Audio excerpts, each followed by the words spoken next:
The rain came down hard over Manhattan, hammering the diner windows until the glass shook. Brio Ashen wiped down the last table, untied his apron, and told his coworker he was heading straight home. He wasn't. He stepped out into the cold, pulled his collar up, and turned the opposite direction from his apartment. In one hand he carried 2 paper bags, still warm, grease spots blooming through the sides. He walked 6 blocks before he stopped at a narrow alley behind a shuttered restaurant. 2 old men sat there on overturned crates, blankets around their shoulders, waiting. "You're late tonight, Brio," one of them said, smiling with half his teeth gone. "Kitchen ran behind," Brio said, handing over the bags. "Chicken and rice tonight, extra bread." The old men thanked him the way they always did. Quiet, grateful, like it still surprised them every single week. Brio didn't wait around for thanks. He never did. He turned and walked back into the rain. He didn't notice the black car parked across the street. He didn't notice the man inside it, watching. Kaler Draven ran the largest criminal network north of 14th Street. Men twice Brio's size flinched when Kaler Draven walked into a room. He had inherited fear the way other men inherited houses, and he wore it the same way, like it belonged to him and always had. Tonight, he'd been driving back from a meeting that had gone badly, the kind of meeting that ended with someone's name crossed off a list. He noticed the mansion's newest maid walking in the wrong direction from his estate and, out of nothing more than idle suspicion, told his driver to follow. He expected to catch him meeting a lover, or a rival, or worse, selling secrets to men who paid well for details about the Draven house. Instead, he watched a heavy-set young man in a soaked work shirt hand over dinner to 2 strangers and walk away without so much as a nod for himself. Kaler sat in the dark of the car for a long moment after Brio disappeared around the corner. He didn't understand what he'd just seen, and that bothered him more than anything a rival could have done. At the estate, most of the staff had already dismissed Brio as slow, soft, forgettable. A maid who didn't matter and never would. The butler mocked his weight to the housekeeper. The guards laughed when he dropped a tray. Nobody expected the boss to notice him at all. Kaler said nothing about what he'd seen. Not that night. Not the next morning. But he started watching. Brio walked home the long way 3 nights later, humming something under his breath, unaware that a car was trailing half a block behind him the entire time. He turned down a side street to cut the distance. That's when he heard it. Footsteps. Close. Matching his pace exactly. He stopped walking. The footsteps stopped too. Nobody at the Draven estate respected Brio, and nobody bothered pretending otherwise. The head housekeeper corrected his work in front of guests just to embarrass him. The guards made bets on how long he'd last. Even the junior staff, who owed their jobs to men just as replaceable as they were, found ways to remind him he ranked lowest of the low. Kaler never joined in. He never defended him either. He simply watched, arms crossed, saying nothing, while men who worked for him tore into someone smaller than themselves. Staff mistook his silence for approval. It wasn't. It was something closer to study. After the incident on the side street, footsteps that vanished the moment Brio turned to check them, Kaler called his head of security into his office and gave him one instruction. Find out everything about the new maid. Family, debts, contacts, everything. The report came back thin. No gambling, no debts beyond ordinary rent, no criminal ties, no suspicious contacts, no history that explained why a man barely getting by kept spending money he didn't have. Except for one detail that stood out from the rest. Every Thursday, without fail, Brio withdrew nearly half his week's pay in cash. No explanation given. No pattern that matched drugs, gambling debts, or blackmail. Just consistent, quiet withdrawals that disappeared somewhere the security team couldn't trace. Kaler read the report twice. Men who worked for him stole from him constantly. Skimmed profits, padded invoices, sold information to rivals when the price was right. He'd built an empire out of people who took whatever they could get away with. He understood greed. He'd stopped being surprised by it years ago. He did not understand a man who gave away what little he had and told no one. That night, Kaler stood at his window and watched Brio cross the courtyard toward the staff entrance, laughing at something one of the kitchen girls said, seemingly unaware that anyone above his pay grade had ever given him a second thought. Kaler's hand tightened slightly around his glass. "Follow him again," he told his driver the next evening. "I want to know where that money goes." His driver hesitated. "Boss, with respect, why does it matter? He's just a maid." Kaler didn't answer right away. "Because," he finally said, "everyone in this house is stealing from me in some way. I want to understand the one person who isn't." Rain again. Brio didn't seem to mind it, moving through the wet streets like he'd walked this same path 100 times before. Because he had. Kaler sat 2 cars back this time, closer than before, watching through a rain-streaked windshield as Brio stopped at a small stone church near the edge of the neighborhood. Its steps chipped, its sign missing half its letters. He set a bag of groceries by the door, knocked twice, and walked off before anyone answered. He didn't wait for thanks there either. Kaler followed him 3 more blocks, past the diner where he worked mornings, past a laundromat, until Brio ducked into a corner store to get out of the rain. Kaler told his driver to stop and wait. Through the store window, he watched Brio pull out his wallet to pay for a coffee, and something slipped from the inside pocket. A photograph, worn soft at the corners like it had been handled 1,000 times. It fluttered to the wet sidewalk outside the store, unnoticed. Kaler got out of the car himself. He hadn't done that in longer than he could remember, stepped out into weather like this for anything. He picked up the photograph.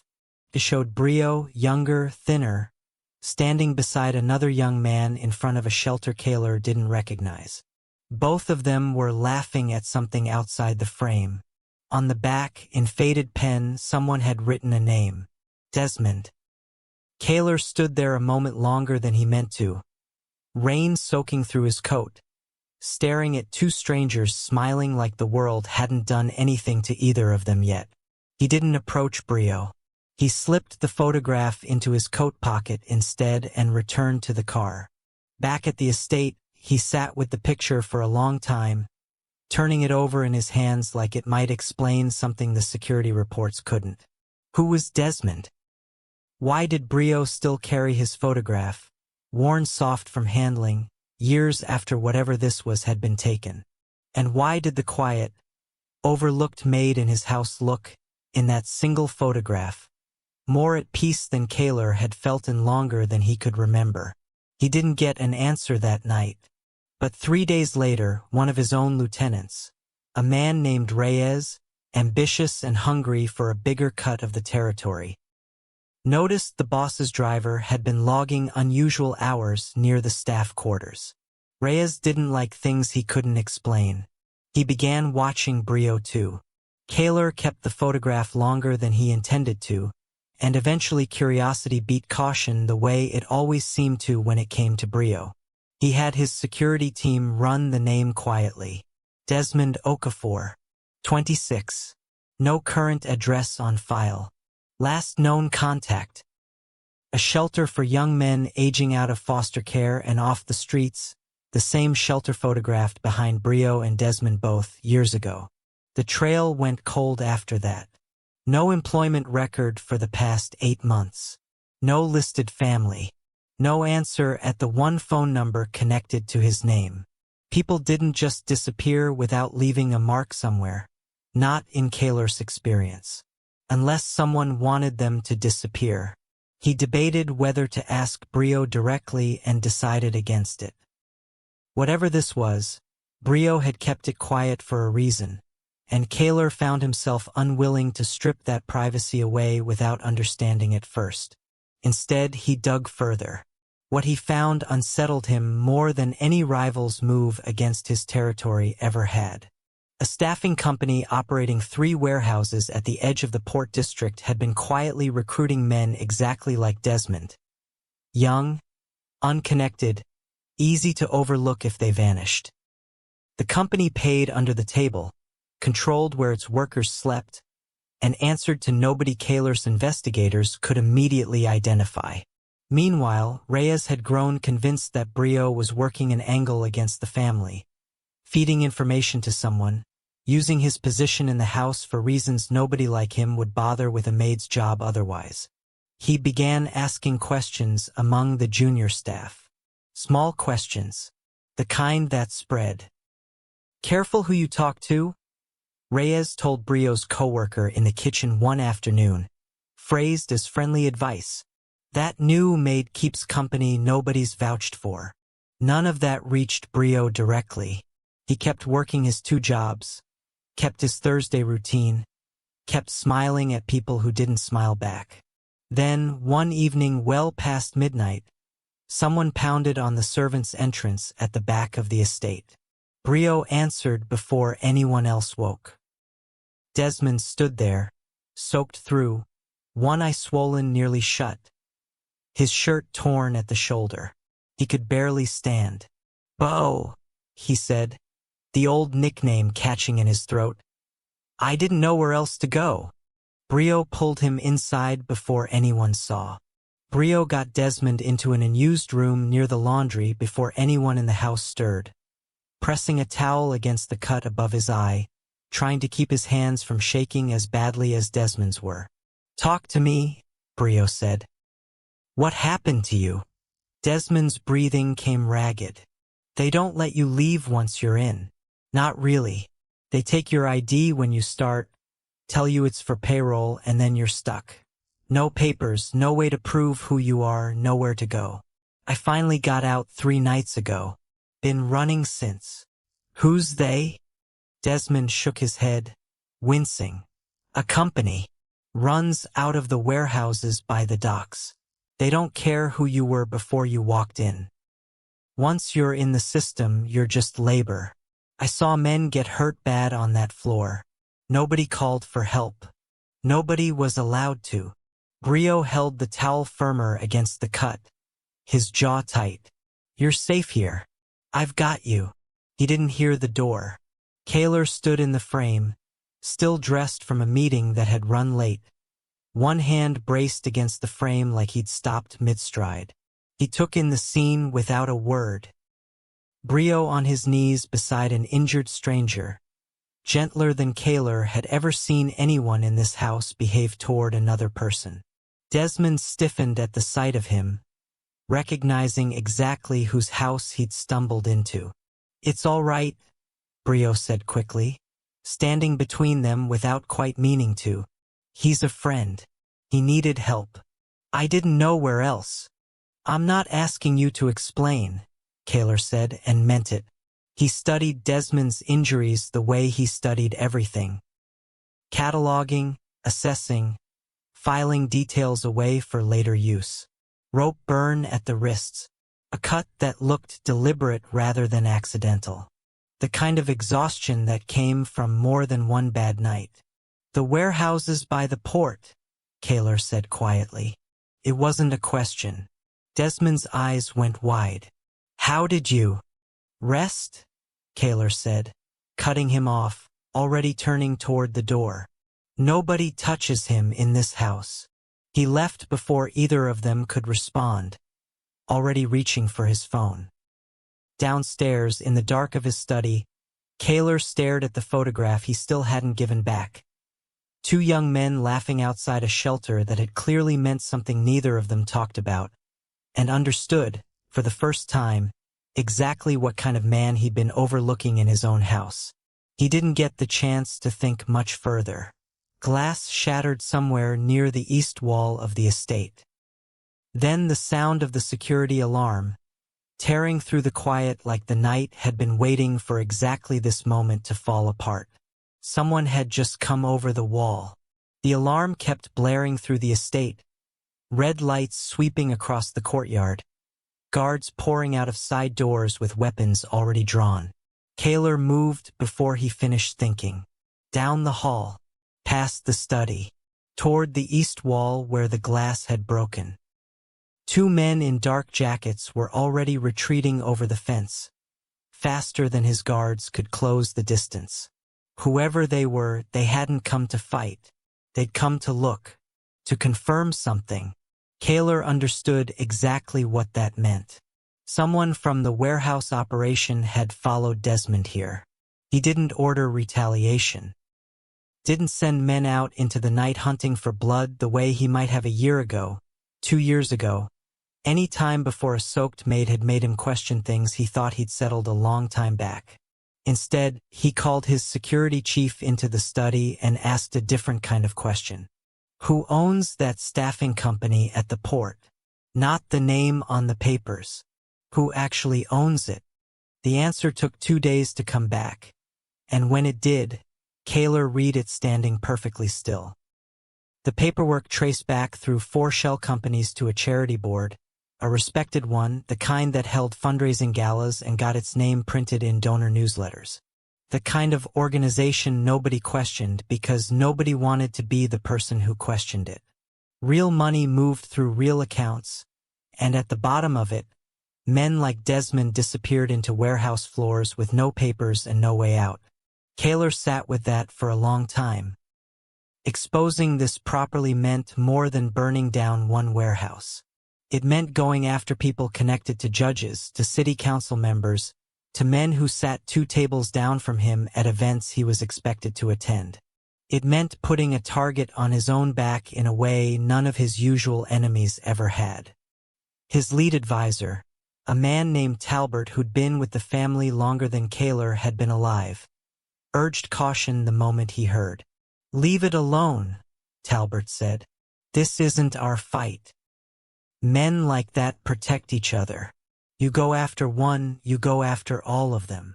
A man in my own house nearly died because of them," Kaler said. "Then let him heal and move on. We don't need this kind of attention." Kaler studied him for a long moment, something cold settling behind his eyes.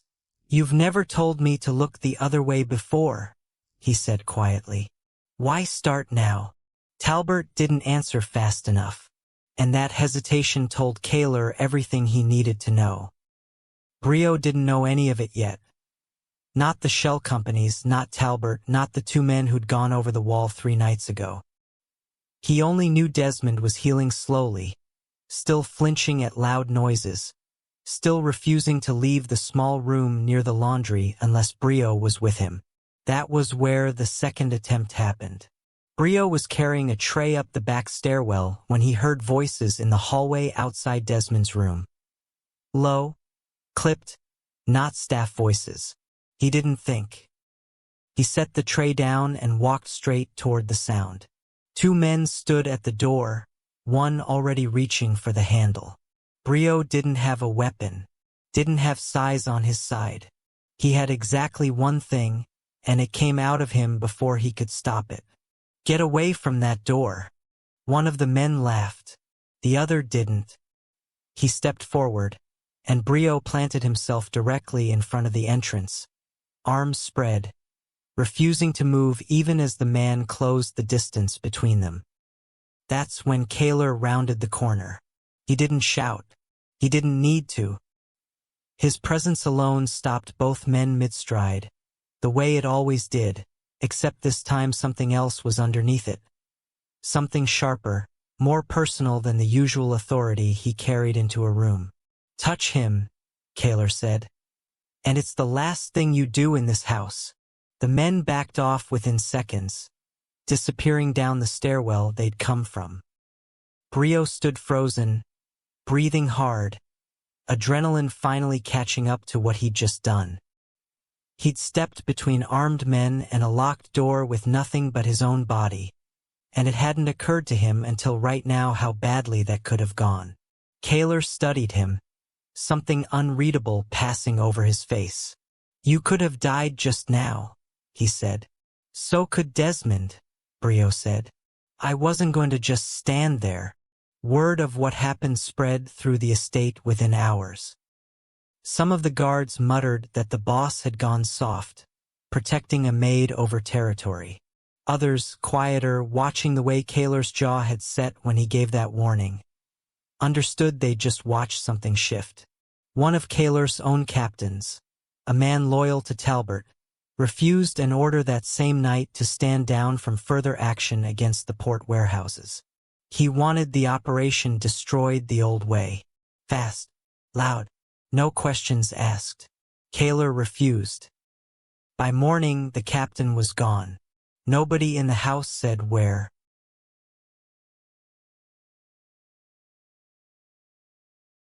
The evidence took 3 weeks to gather properly, and Kaler did something none of his own men expected.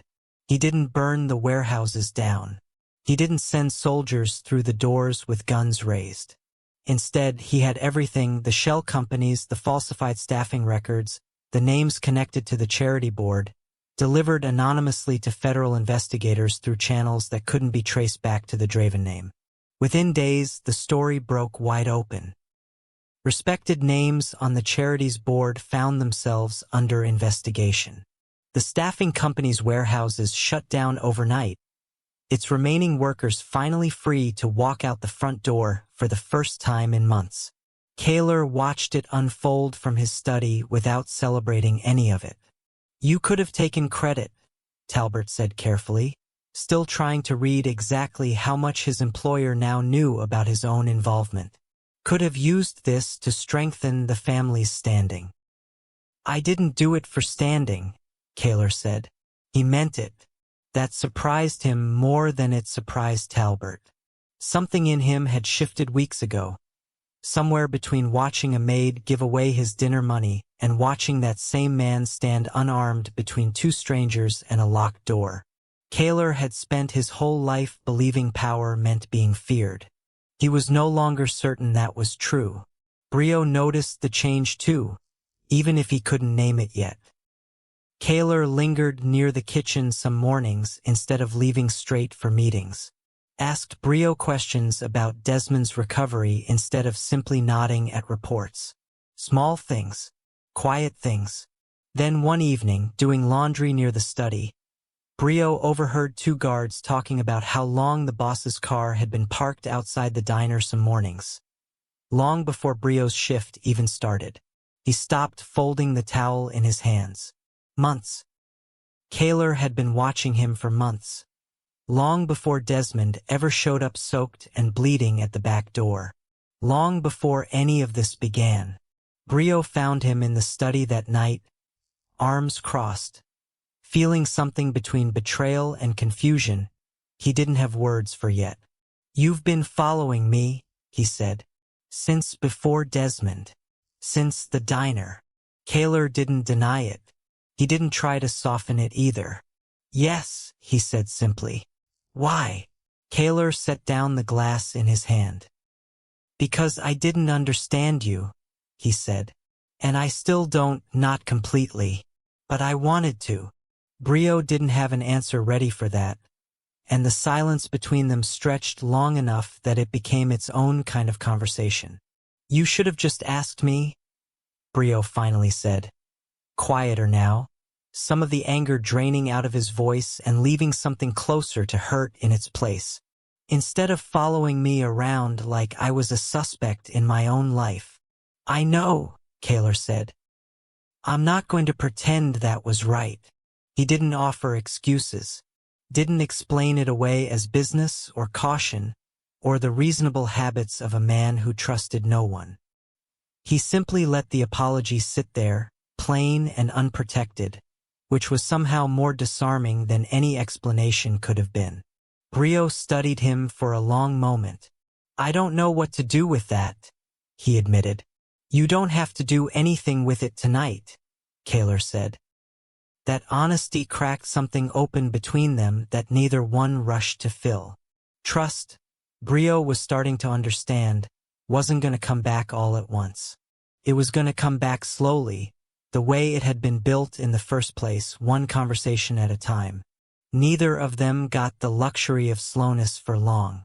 2 nights later, Brio went to check on Desmond and found the room empty. No sign of a struggle. No note. Just an open window and cold night air moving through an empty bed. Brio's stomach dropped. He searched the grounds himself before waking anyone. Some part of him hoping Desmond had simply stepped out for air. He hadn't.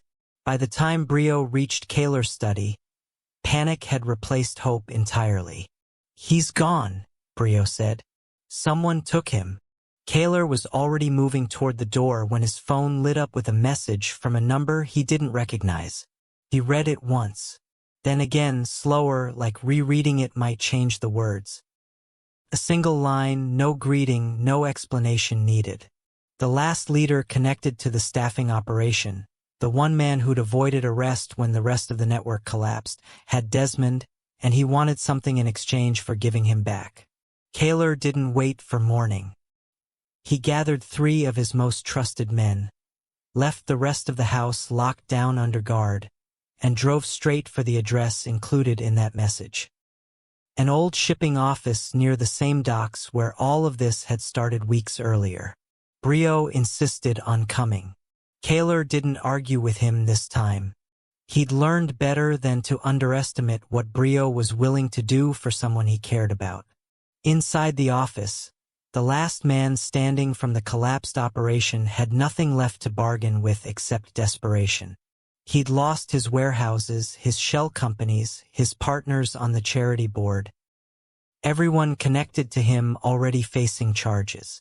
Desmond was the only leverage he had left, and even that ran out fast once Kaler's men secured the building without a single shot fired. Desmond walked out shaken but alive, Brio at his side before he'd even reached the door. By morning, the last piece of the operation collapsed entirely, federal agents finishing what Kaler's anonymous evidence had started weeks before. No spectacle.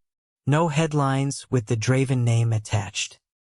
Just quiet justice delivered the same way it had been building the whole time. Steadily, without anyone needing to see who was really behind it. Months passed differently after that night.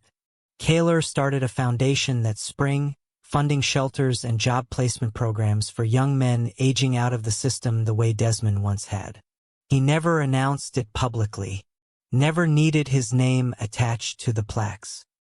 Brio helped run it from the ground up, the same quiet way he'd always done everything, except now people paid attention when he spoke. The staff at the estate stopped mocking him months before that. Some things change slowly. Some things change the moment people watch the right person stand up for you. Desmond found steady work through the foundation itself, close enough that he and Brio still met for coffee most weekends. Old friends who'd survived something together and come out the other side of it.